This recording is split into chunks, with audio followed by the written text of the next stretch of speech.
Bienvenidos a Pasa la Voz, donde vamos a explorar un tema crucial para nuestro planeta, que es el reciclaje. Vamos a dar inicio con esta serie de programas hablando sobre el tema del uso y manejo del material plástico. Hoy con nosotros, Carlos Ramiro Lemus Hernández, ingeniero e investigador ambiental. Acompáñenos.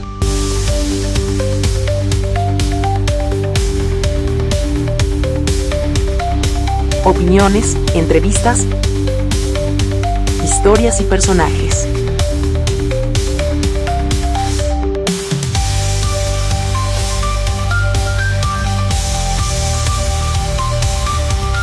Este es Pasa la Voz, el podcast. Bienvenidos a Pasa la Voz, donde hoy exploraremos un tema crucial para nuestro planeta.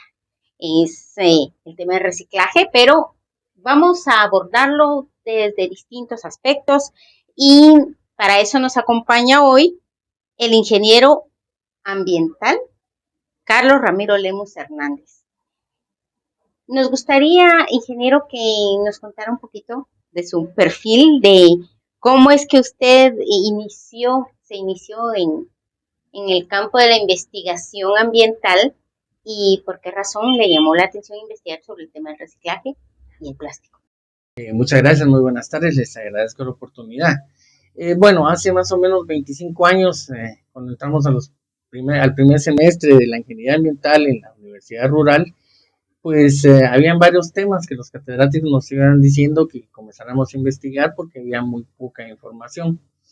Dentro de esos temas estaba el reciclaje y a mí me llamó la atención, puesto que había trabajado anteriormente en los proyectos de reforestación nacional y yo miraba los ríos en constante deterioro, que ya basura y decía, bueno, ¿y esto?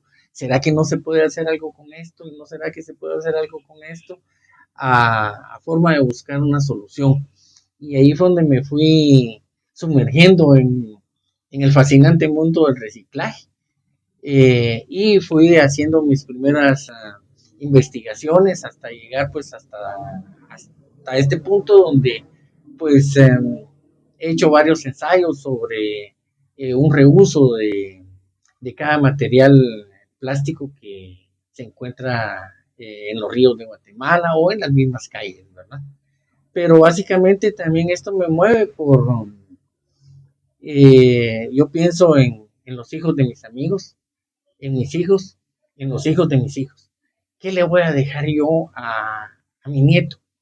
¿O qué le voy a dejar yo a mi nieta? ¿Verdad? Si yo tuve la suerte de nadar en un río de agua limpia, yo quisiera que mis nietos o que los hijos de mis amigos, de mis primos y de todos tuvieran esa misma suerte que yo he tenido de crecer en un ambiente aparentemente sano y limpio, pero con el pasar del tiempo se ha ido deteriorando.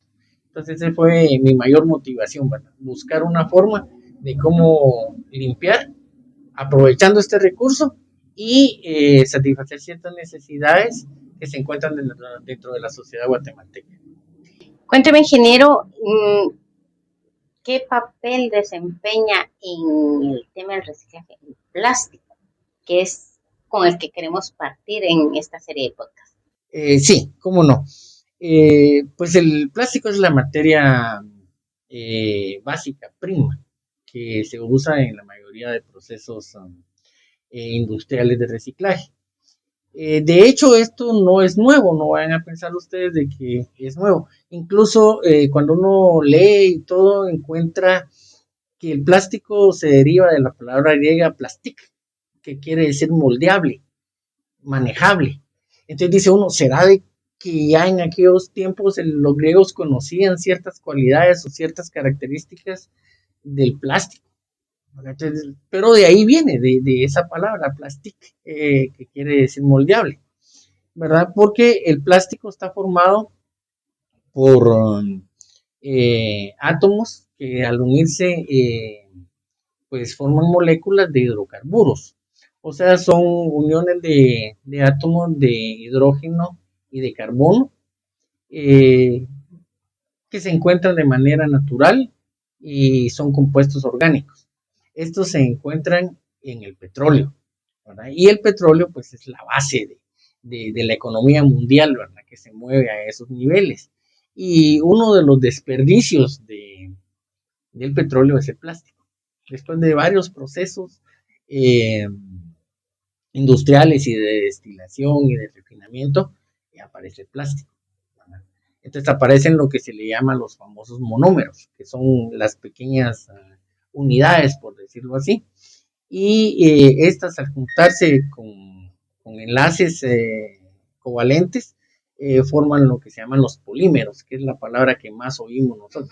Es un polímero base, dice, entonces es la unión de muchos monómeros. Y de ahí viene pues su nombre, ¿verdad? El prefijo poli quiere decir muchos. Entonces cuando nosotros le decimos polietileno, que es la bolsa plástica, es poli, muchos monómeros de etileno juntos. Entonces la palabra compuesta ya es polietileno. De ahí se deriva la nomenclatura para todos los plásticos. Polipropileno. El propileno es el monómero y polipropileno es la cadena ya formada. Ya esta cadena formada se puede industrializar de muchas maneras, ¿verdad? Pero básicamente el petróleo lo encontramos en el subsuelo, lo encontramos en el fondo del mar, lo encontramos en una cantidad de lugares y esa es la base del petróleo. Entonces cuando las personas dicen no al plástico, no esto, no aquí, no, deberían de pensar que nos estamos enfrentando a un monstruo de unas 10,000 cabezas que es el petróleo, ¿verdad? Porque el petróleo pues mueve al mundo. ¿Por qué se ha convertido el plástico en un problema? Porque no le hemos dado el suficiente manejo. O sea, para mí, si yo no puedo pelear con mi enemigo, me le uno. Entonces, como le digo, el plástico tal vez no es el problema es que no nos han educado para manejar el plástico. Entonces nosotros para resolver un problema, para pelear con ese tremendo monstruo, tenemos que educarnos para lograrlo vencer. Ese es mi punto de vista, ¿verdad? No estarlo negando, porque yo no puedo parar la economía nacional ni mundial. Solo por hacerles una ilustración. Se sacan, ¿verdad?, aproximadamente 4,000 millones de barriles de petróleo al día. Y de eso, aproximadamente entre el 18 y 20% va dedicado a los plásticos. Entonces, ¿creen ustedes de que esas grandes industrias van a dejar de producir plásticos solo porque nosotros decimos? No, no lo van a hacer porque ellos están encontrando una confrontación. Pero si nosotros les decimos, ¿saben qué? ¿Por qué no nos enseñan a manejar todo ese plástico? O todos los restantes que tienen ustedes, o enséñenos a cómo hacer otras manufacturas de los plásticos que ustedes fabrican. Entonces, tal vez esas empresas se van a abrir a otra posibilidad que ahorita, si nosotros estamos confrontando, no la vamos a tener a la mano. Pero imagínense, 4,000 millones de barriles diarios de petróleo. ¿Cuál es el consumo en Guatemala de barriles diarios de diésel, de búnker, de gasolina? Entonces, nosotros no podemos enfrentarnos a ello, pero sí podemos educar a las nuevas generaciones para que ellos puedan hacerle frente al manejo de los residuos de los plásticos. Usted acaba de mencionar una palabra clave, la educación. ¿Por qué considera usted que se han hecho tantos intentos de proyectos o de propuestas para no usar plásticos, o cómo reutilizarlos, o cómo el manejo del reciclaje con el plástico, pero no prosperan? Sí, mire, básicamente es porque hay muchos intereses. Hay tendencias a bloquear el consumo del petróleo. Bueno, hay tendencias a no usar ciertos combustibles, ¿verdad? Pero no dan un sustituto adecuado para él. Por ejemplo, el etanol, por decirlo así, alcohol más combustible, ¿verdad? Esa es una muy buena alternativa, contamina menos, ¿verdad? Entonces, las personas dicen, bueno, pues sí, está bien, pues no lo usemos, pero tráiganme un sustituto. Por ejemplo, ahorita en Guatemala hay varias empresas que dentro de sus carros usan combustible, gasolina y gas propano. Bueno, entonces le hacen la conexión al motor y le proporcionan gas propano en un tanque y también el tanque de la gasolina. Entonces, esa ya es una opción. Están haciendo una propuesta, no solo enfrentar el asunto. Entonces, esas tendencias van a no usen el plástico. Fuera el plástico de un solo uso. Fuera el Duroport. Entonces, pero no se han puesto a pensar toda esa cadena que tiene atrás este producto final. Como yo decía anteriormente, para resolver los problemas de los guatemaltecos tenemos que pensar como guatemaltecos. Tenemos que ver qué hacen en otros países, por supuesto que sí, pero esas ideas no traerlas tal y como son, sino que adaptarlas a las necesidades que tiene Guatemala, ¿verdad? No lo mismo alguien que tira basura en Bélgica, alguien que tira en España, que tira en Alemania, porque ellos son personas que son más evolucionadas socialmente que nosotros. Sin embargo, usted también mencionaba que aún acá es diferente el tipo de desecho que puede haber en una comunidad que en otra, o incluso de un área urbana y de un área rural. Eso también marca una gran diferencia.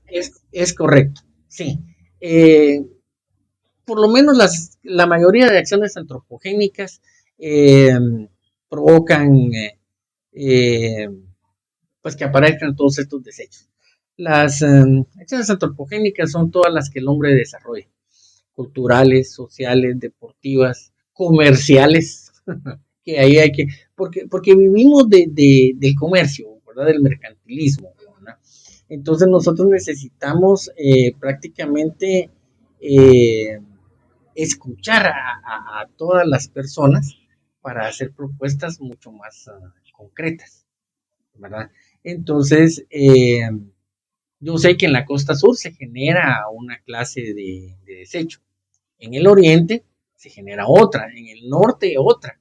¿Por qué? Porque ahí hay actividades agrícolas diferentes en los pueblos que van haciendo que los desechos que se generan ahí sean diferentes. Entonces, lo que se aplica en un lugar no necesariamente se puede aplicar en otro, o no. Tiene que ser de un modificado o estudiado, y ahí es donde entra la investigación, que es parte de lo que usted realiza. Exactamente, sí. Hay que hacer una caracterización de desechos. Por ejemplo, mi pueblo. Bueno, yo digo mío, ¿no? Porque ahí nació mi papá y mi mamá y yo me siento tan catarineco como cualquier otro. Los desechos de Santa Catarina, Mita, en Jutiapa, son especiales, ¿verdad? Y cuando se quiso hacer una planta de tratamiento allá para varios municipios, Agua Blanca, El Progreso, Asunción, Mita, fracasó, porque había material muy difícil de manejar en Santa Catarina, porque allí artesanalmente, por años y años y años, el pueblo se ha dedicado a la fabricación del zapato. Y la fabricación del zapato conlleva un tipo de desecho muy difícil de tratar. En Asunción Mita, pues había desechos plásticos, cartón, botes plásticos donde van insecticidas, abonos y todo eso, pero era diferente al de Santa Catarina, porque los tacones de los zapatos, las suelas de los zapatos, son completamente diferentes a los materiales que en los otros pueblos se generaban. Pero eso, en Santa Catarina han habido zapateros desde la época de España, pues, ¿verdad? Mi abuelo en sí, él era zapatero, ¿verdad? Entonces los cueros y todo eso, hablaban de los curtiembres, entonces se dan cuenta ustedes que las actividades económicas uno las puede identificar en el basurero. Dice, bueno, ¿esta basura dónde vino? ¿De tal lugar? Ah, va, ¿cómo no? Sí, pues, entonces uno va y se da cuenta que la base de la economía del pueblo es por esa actividad. Y es fácilmente pues identificable por el tipo de desecho. Otro ejemplo, por ejemplo, en San Francisco el Alto, en Totonicapán, la gente es maquilera. Ahí mira usted hilo, ahí mira tela cruda, ahí mira tintes. Entonces no puede haber una planta para todos los municipios de Totonicapán o 3, 4 municipios de Totonicapán que se dediquen a la acción textilera. porque de hecho la industria textilera a nivel mundial es la mayor contaminante del mundo. Absorbe desde agua, ahí podríamos platicar unos 2 o 3 podcasts, pero lo vamos a ver, solo les digo, ¿verdad? Que la industria dicen, sí, que más contamina es el petróleo, no es el petróleo, es la textilera.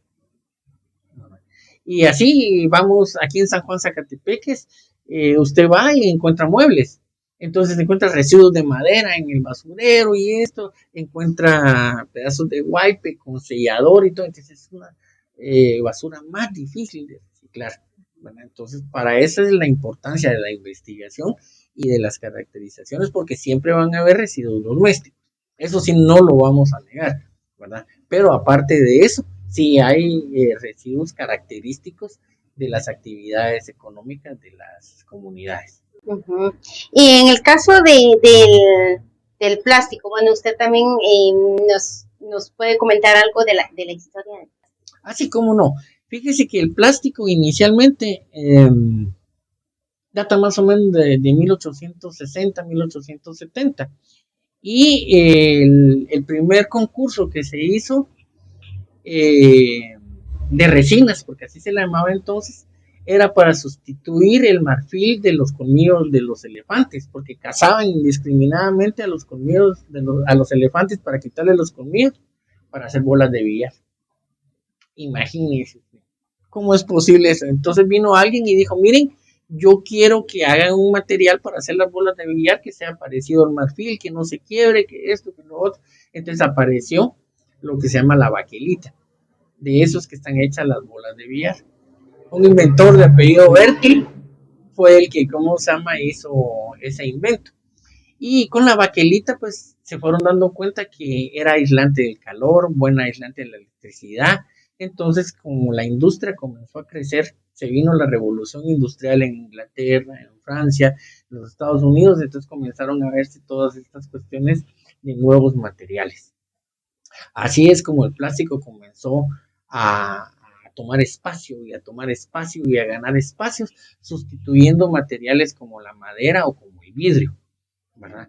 Y como era, entre más petróleo se producía, más barato, entonces el plástico lograba desplazar a esos productos tradicionales. Por ejemplo, también les digo, eso me lo contaba mi mamá, ¿verdad? Que cuando fue la Segunda Guerra Mundial, las fibras para hacer los paracaidistas eran hechas de plástico, entonces las medias que usaban las señoras se pusieron carísimas, porque todo era usado para los paracaídas. Entonces se dan cuenta, paracaídas, medias de uso para las mujeres. De nylon, porque así se llamaba, ¿verdad? Exactamente. Pantyhose nylon, ojos corazón y todas esas propagandas. Entonces incursionó el plástico también en las telas. Otro ejemplo que yo les podría poner, aquí en Guatemala, antes del terremoto, las cajas donde iban las gaseosas eran de madera, tal vez se recuerdan, sí. Entonces, pero las cajas esas a veces se caían, se quebraban, pesaban más, cuando llovía se mojaban, almacenaban la madera, el agua, perdón, entonces eran un problema, ¿verdad? Y había que estarla renovando. Pero como el recurso maderero de Guatemala era tan rico, había abundancia del recurso forestal, entonces se hacían de madera. Pero en el terremoto del 76, las necesidades de reconstruir el país, ya la madera ya no se usó para las cajas, sino que para la reconstrucción de casitas. Entonces el plástico entró. ¿Cuál era la ventaja del plástico? Pesaba menos, no se quebraba. Entonces los costos de la producción de la bebida carbonatada, quiera que no, se mantuvieron o bajaron, porque ya no estaban comprando constantemente plástico. Cajas de madera. Entonces la caja plástica ya era. Ahí iba la cerveza, ahí iba la Coca-Cola, ahí iba la Pepsi, ahí iban todas. Y con el pasar del tiempo nos damos cuenta que aparece la botellita plástica para nuestra comodidad. Porque el plástico ha venido a solucionar muchas cosas que nosotros necesitábamos para nuestra comodidad.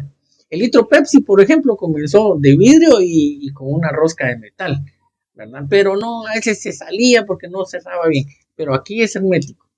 Entonces aquí está el plástico, apareció la botellita de PET, que se llama polietileno terephtalato. ¿Cuál fue la gran bendición para, sí, poli, el prefijo poli, ¿verdad? Entonces, resulta que esta ya no necesitaba caja, entonces las empresas eliminaron cierta cantidad de cajas y pusieron la botellita. ¿Y cómo la envolvían? Por medio del nylon termoencogible. Entonces se dan cuenta que ahí surgieron 3 o 4, ¿cómo se llama? Nuevos plásticos en la industria, pero todo el mundo dice, deme una desechable usted, porfa. Porque a uno le gusta estar, como se llama, tomando alguna Coca-Cola en un lugar que no es la tienda. Bueno, entonces se dan cuenta cómo ingresa el plástico, ¿verdad? Y cómo va cambiando y cambiando. Antes incluso la leche eran también botellas de vidrio. Exactamente. Si usted quería, como se dice, llevarse algo, pues tenía que dejar su depósito para poder llevarse un envase. Así es. Y ha ingresado en todas las industrias. Por ejemplo, también para el terremoto del 76 se cayeron los sueros de los enfermos, ¿verdad? También. Exacto, era vidrio. Sí. Entonces, ¿ahora qué es? Una bolsa de polietileno donde le ponen a ustedes como un suero, le ponen alguna diálisis. Entonces, se da cuenta que también ingresó en la industria farmacéutica. Y aquí tengo un papelito, ¿ves? Aquí envolvemos. Entonces, le venden a usted un blister de medicina, ¿verdad? Perfectamente aislado, con mucha salud, con mucha seguridad. Usted compra este tipo hermético, ¿verdad? Entonces, pero ¿nos han dicho de qué es este material? ¿Nos han dicho cómo manejarlo? No. Por eso les digo, entonces hay que hablar con esta gente. Mire, enséñenos cómo manejar esto. Porque todos tenemos esto en la casa, ¿verdad? Aquí tenemos una pequeña... Vamos a ir a un lugar. Esto es de las botellitas de jabón. Es polietileno de alta densidad. Porque, como les digo, hay un número. Aquí encontramos otro ejemplo de polietileno de alta densidad. Lo podemos reconocer porque aquí abajo hay un triangulito. Vamos a hablar posteriormente para la nomenclatura. Cada plástico tiene una característica, ¿verdad? Esto. Entonces, todas estas comodidades así se dan, ¿verdad? Para nosotros, para nuestra sociedad. Entonces, tenemos que aceptarlas, pero tenemos que aprender a manejarlas. Perdonen que insista tanto en el problema, ¿verdad? Pero ahí vamos. Otro ejemplo, por ejemplo, la bolsa plástica. Mira, papá, ya viene mi cumpleaños. Sí, mijo. ¿Querés que te celebre tu cumpleaños? Sí. Pero quiero que sea temático. Entonces vamos ahí a donde están las piñatas y compramos las bolsas del Hombre Araña, de Superman. Entonces, estamos nosotros comprando plástico. Estamos dándole a la industria. Entonces, hay que enseñarnos a manejarle a los patojos. Mira, después de que sacaste los dulces y toda esta bolsa tiene que irse para cierto proceso más adelante. Estamos conversando sobre el manejo del plástico en Guatemala. En Pasa la Voz, el podcast. El problema es qué pasa con ese plástico después de que lo utilizamos. Exactamente, ese es el problema. Ahí es donde la gente tiene que, donde el gobierno, más que todo, los alcaldes, tienen que invertir en educación. Pero lamentablemente ni los alcaldes ni el gobierno les gusta invertir en educación. Eso, aunque digan lo que digan, no es así. Entonces, capacitar a las personas, estas para que sepan cómo, desecharlo adecuadamente. Sí, manejarlo y darle la disposición final. Fíjense que estos, por ejemplo, son de aquellas de Pringles. Entonces uno tiene hambre, mire qué bonito el botecito. Aquí lo podemos reusar, que no es reciclar, o reutilizar también, que tampoco es lo mismo, ¿verdad? Pero reciclarlo es por lo regular quitándole la etiqueta, partiéndolo, quebrándolo, metiéndolo a un molino y después pasarlo a varios procesos industriales, ¿verdad? Eso es reciclar. Eso es el reciclaje. Sí. Sí.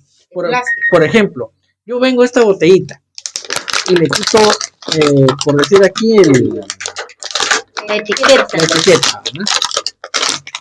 Y le quito el tapón. Le quito el tapón y le quito esto. Entonces esto ya lo meto yo a un molino y lo muelo. Entonces saco lo que le llaman la escama de PET. Y eso ya lo puedo pasar yo a una máquina donde por calor lo pueden hacer otros materiales, otra materia prima. De estas botellitas se hacen las cerdas de las escobas con las que barremos. Y eso se hace aquí en Guatemala. Orgullosamente hay una fábrica que lo hace. Los cepillos con los que usted lava la ropa, con los que usted lava el inodoro, todo eso, las botellitas plásticas. Si usted se da cuenta, son de diferentes calibres, por supuesto, entonces, pero ese es otro tema, ahí nos podríamos pasar toda la tarde, ¿verdad? Pero para que se dé cuenta usted, ¿cómo se llama? La versatilidad que puede tener este material, ¿verdad? Todas las cosas que nosotros podemos hacer con este plástico, ¿verdad? Pero necesitamos educación, pero también inversión, ¿no? Inversión, exactamente. Pero póngale la inversión, cuando usted ya tiene su línea y ya sabe cómo manejar un material, entonces ya la va enfocando. Y sí, no dudo yo que hay empresas que les gustaría. Por ejemplo, el Banco Industrial ahorita está haciendo paletas de escritorios de plástico reciclado. Tienen la capacidad económica, se asesoraron muy bien. Y, entonces imagínense, en lugar de estar comprando escritorios de madera, ahora es un escritorio con una paleta plástica. Y que un niño mire ese proceso, le va a decir, bueno, yo no voy a tirar la basura porque esto puede servir para un escritorio. Y así podemos encontrar una de usos para el plástico increíble, ¿verdad? Hay proyectos, por ejemplo, en México, en Costa Rica, en Colombia, donde de este material que se llama polipropileno, ¿verdad? De inyección, están haciendo casas. De este. ¿Se puede dar cuenta usted cuántos tapones necesitaríamos nosotros para hacer una casa? Qué montón, ¿verdad? Pero también de este mismo material, ¿sí? Se le puede agregar. Entonces, ¿cuánta basura nosotros recogeríamos para hacer una casa? ¿Cuál es el déficit habitacional de Guatemala actualmente? ¿Cuántos tenemos casa propia? ¿Cuántos no? Imagínense que lográramos recoger toda la basura que se tiene en Semana Santa en las playas y pudiéramos, aunque sea, hacer 2 casas para una persona que vive en el altiplano de bajos recursos. Y ese plástico ahí se va a quedar, ya no va a estar prácticamente saliendo a ningún lado. Sin embargo, hay personas que están en contra de estos proyectos. Por eso le decía yo anteriormente de que hay sesgos, hay propuestas a bloqueo de estas industrias. Tal vez porque ellos están patrocinando otras industrias, como por ejemplo, haga casas de bambú, haga casas de madera de reforestación y tantas cosas, ¿verdad? Pero, por ejemplo, hago mi casa y viene un pequeño derrumbe y ¡poche! Cae entonces sobre mi casa. Entonces vengo yo y lo que puedo hacer es recojo la casa, la desarmo, la lavo, la puedo volver a armar si no está. Ahora si se quebró y todo, entonces la puedo volver a reciclar, la vuelvo a llevar a donde me la dieron y le digo, mire, fíjese que está, como no, mire, llévese y vuelvo a recuperar mi casa. Los albergues a veces son a veces necesarias carpas y todo, no, se pueden hacer pequeñas casitas, ¿cómo se llama? Para que la gente esté albergada, ¿eh? O sea, ideas hay muchas, pero la base de todo esto es la educación. Ahí va. Se tengan los recursos, porque, bueno, ¿quiénes están haciendo esto? ¿Quiénes se están involucrando? Porque de repente la educación puede contribuir a que, digamos, bueno, no tiremos esto en la calle o juntémoslo y ¿a quién se lo damos? Sí, ¿quién es responsable, digamos, de que estos materiales puedan llegar a quienes vayan a hacer este tipo de... Hay empresas que compran esto, ¿verdad? Porque lo legal es comprado. También han habido empresas grandes que han tratado de aprovecharse de todas estas situaciones de que regálenme el material, que yo lo... no, aquí no es regálenme, mire, esto tiene un precio. Por ejemplo, usted mira los talistes. Los talistes están hechos también de tapón plástico y de este material, del polietileno, de eso. Las pilas plásticas también. Pero en un momento estas industrias querían que le regalaran como para ponerse la camiseta de superhéroe. No es así. Esto tiene un costo. Porque ellos están obteniendo un beneficio de esto, exactamente, ¿no? Como industria. Así es, ¿verdad? Entonces ahí es donde uno se da cuenta como que tiene sus aristas el trabajo, pero en pequeñas industrias se puede manejar perfectamente un proceso de reciclaje. Uh-huh. En cuanto al uso del plástico en Guatemala, o sea, específicamente, usted dice que hay pequeñas industrias, pero ¿qué está pasando acá? Porque vemos en los ríos, por ejemplo, se ve donde la acumulación de basura y mayoritariamente plástico es un problema de todos los días. Todos los días, sí. Mire, la falta de educación de todos los pueblos, ¿verdad? Lamentablemente. Y como esto no tiene mucho precio, entonces la gente por lo regular lo tira. Esto, como le decía, vale como 280 quetzales un quintal y son 3.600 botellas. Entonces, por eso dicen que la bolsa plástica no se puede reciclar. Bien, bien, sí se puede reciclar, pero imagínese usted cuánto necesitaría usted para juntar un quintal de este plástico. Llenamos esta casa y no juntamos por ni una libra. Entonces, esos son los problemas, ¿verdad? Por los que toda esta basura se va a los ríos por falta de educación, porque no se tiene tampoco una planta donde se le dé manejo a esto, ¿verdad? Sí, entonces ahí es donde entran los alcaldes. Los alcaldes deberían de tener una subpolítica donde dijeran, bueno señores, aquí el que tire basura lo vamos a multar, pero muchas veces los alcaldes tienen miedo, y eso yo lo he visto, porque le dicen, poneme multa y ya no voto por vos, porque ellos quieren seguir en el siguiente voto. Pero básicamente, cuando usted va, ya sea al oriente o al occidente, y pasa por un pueblo donde venden comida, ya sea aquí por Chimaltenango, ya sea aquí por los encuentros y todo, entonces la persona que compra un agua y todo, se la toma, pum, y la tira por la ventanilla.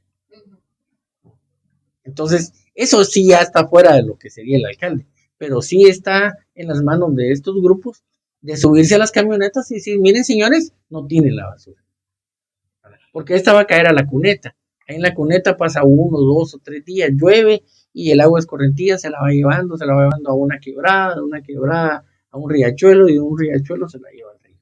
Entonces, esta acumulación de material es la que provoca esos cuadros tan desagradables. Pero como le digo yo, mucha gente de las camionetas tira la basura. Y por ejemplo, están arreglando una carretera y llegan los vendedores. Ahí le venden aguas, ahí le venden cervezas, le venden de todo. ¿Y qué hace la persona? Se terminó de comer, no hay a dónde tirarlo, no tiene la educación, no tiene la conciencia y lo tira en la cuneta. Bueno, eso pasa en las áreas urbanas también, porque vemos que cada año van los trabajadores a destapar los desagües estos, que es para que se vaya el agua de lluvia, pero la gente los toma como basureros. Entonces, cuando destapan esto, está lleno de botellas, de bolsas, de toda clase de basura, y nos pasa en las ciudades, y las inundaciones y eso que se inundan las calles, porque los tragantes de lo que están repletos es de basura. Fíjese que, por ejemplo, aquí el Aguilar Batres, si usted tira una botella ahí más o menos por el trébol para bajito, y llueve, esa botella va para el agua de Matitlán. ¿Y quién la detuvo? Nadie. Y si pasa y logra filtrar todo lo que tienen ahí en el lago para recoger basura, se va por el Michatoy, el Merelí y pasa hasta el mar. Entonces dicen, no, ¿cómo es posible? Entonces, la base de este problema, para comenzar, ¿verdad? Para cimentar esto, es la educación. Y esta educación tiene que comenzarse a dar en las escuelas, en los colegios y en los institutos. Sí se hace, porque uno puede ver en los niños, ¿verdad? Que les dan cierta educación ambiental y de la responsabilidad con la basura. ¿Por qué es que estos programas o proyectos no tienen éxito? Porque a veces usted anda en la calle, ¿verdad? Y no encuentra un depósito donde depositar la basura. Básicamente es el principio. Antes se ponían aquí basureros en las esquinas, pero ¿qué pasaba? El de la esquina venía y metía la basura de su casa ahí. Sí.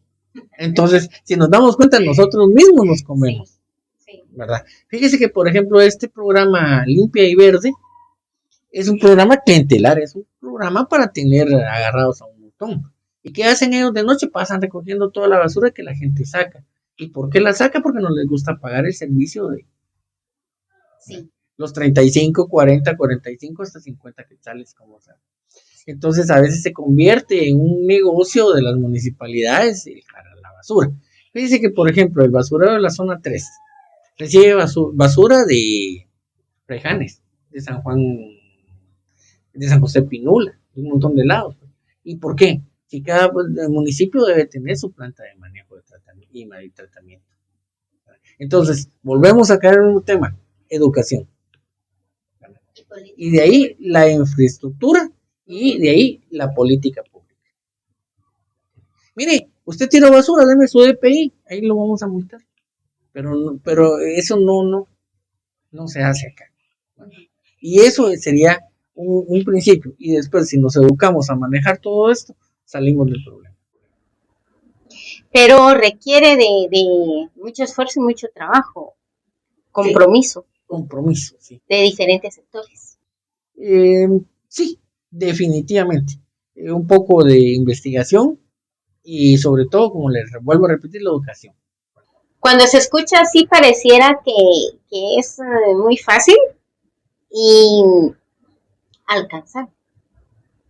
Sí. Pero la realidad actual, tanto en Guatemala como en el resto del mundo, es que esto se ha salido de proporciones.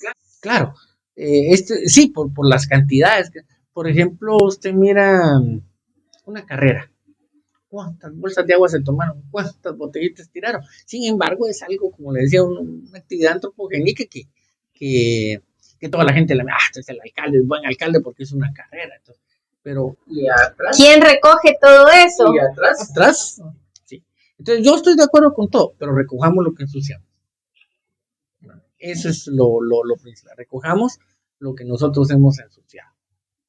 Entonces, sí, usted mira, por ejemplo, en las procesiones, atrás va limpio y verde, recogiendo, pero aún así queda basura, ¿verdad? Entonces, hay que decirle a las personas, bueno, mire, ¿sabe qué? Jesús no quiere sucios las calles, ¿verdad? Que mejor recojan la ¿Por basura? qué el decreto que se iba a implementar hace algunos años de no, que por decreto, que ya no se iba a usar plásticos, que ya no se iba a usar todos esos productos desechables, luego fue modificado y ahora hay una nueva normativa que va a entrar en 2025, que es la separación de residuos que debe hacerse desde casa. ¿Por qué este tipo de propuestas, por ejemplo, la anterior, ya no se implementó? Había como mucha discusión en torno a si se podía hacer, no se podía hacer. ¿Por qué razón es que no prospera tampoco este tipo de propuestas? Sí, mire, yo he llegado a la conclusión de que la falta de continuidad en los proyectos ambientales es algo que va en contra, ¿verdad? Y si yo lo propuse siendo de un partido X, pero el del partido Y ganó estas elecciones, entonces yo voto este proyecto, ¿verdad?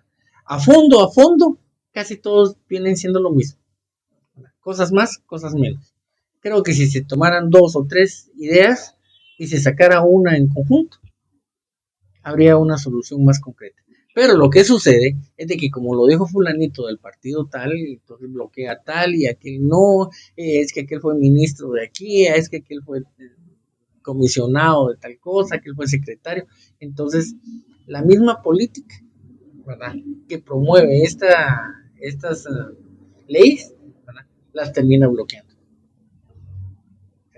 La falta de continuidad en los proyectos políticos es un problema para el ambiente. Y en muchos aspectos, no solamente con el tema de la basura y el plástico. ¿Verdad? Así es. Solo ahí. Ingeniero, cerrando ya el tema de que estábamos hablando de únicamente con el tema del plástico. Una tocadita. Sí, una pincelada. 3 ideas con las que debamos quedarnos para reflexionar en torno a lo que podemos hacer nosotros con el tema del plástico. Con el que podemos nosotros hacer nosotros en nuestra casa. Sí. ¿Qué podemos hacer para contribuir de alguna manera? Sí, definitivamente el separar por lo menos la basura doméstica de la cocina y los plásticos, ¿verdad? Y si usted puede, ¿cómo se llama? Ir guardando, ¿cómo se llama? Su papel, eso es lo que se podrá hacer, ¿verdad? Hay campañas donde llegan a su casa, le dicen, mire, usted tiene, sí, sí tengo plástico en mi casa o tengo papel en la casa, ¿verdad? Pero esas 3 separaciones serían básicas, ¿verdad? Ahora, la responsabilidad de la persona que vaya a traer lo orgánico, esa también tiene que ser normada, ¿verdad?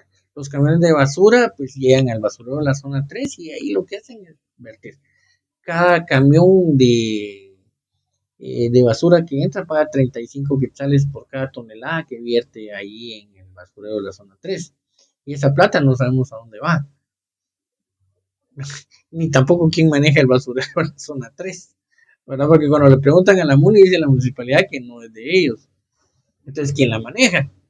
¿Verdad? Entonces, yo le diría, ¿verdad? Nosotros, básicamente, cambiar esa actitud, ¿verdad?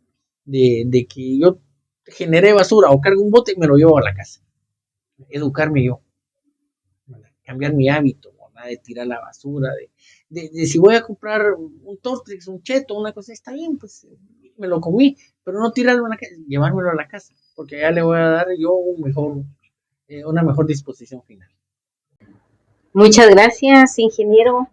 Le agradecemos por toda la información que nos ha brindado este día y que nos deja pensando en muchas cosas de qué estamos haciendo, cómo lo estamos haciendo y por qué lo estamos haciendo, ¿verdad? Y creo que es una invitación a reflexionar a quienes estén escuchando este podcast. Un mensaje final que quiera usted dejarle a la audiencia. Sí, gracias. Vuelvo a repetir, ¿verdad? Pensemos en nuestros hijos, pensemos en las generaciones venideras, ¿verdad? Porque ellos merecen también lo que un ambiente limpio, ¿verdad? Mucha gente que a veces he platicado me dice, tan lindo Guatemala, pero tan sucio, me dice, ¿verdad? Y eso me lo dijo una muchacha canadiense en Monterrico, que ahí estábamos con lo de las tortugas. Pero imagínense lo que me dice, tan lindo Guatemala, me gusta el país, pero qué sucio. Entonces hay que cambiar esa imagen. El país de la eterna primavera tiene que estar limpio. Gracias, ingeniero. Hay mucho más de qué hablar sobre este tema y seguiremos abordándolos en otros episodios. Síganos en nuestras redes sociales y escúchenos en Spotify como Pasa la Voz y Alternativa Comunicación Social. Soy Karin Koch y los esperamos en un próximo programa de Pasa la Voz.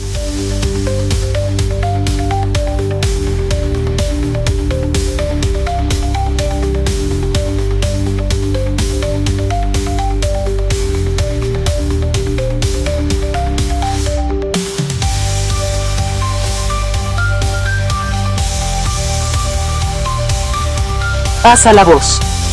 El podcast es una producción de Alternativa Comunicación Social.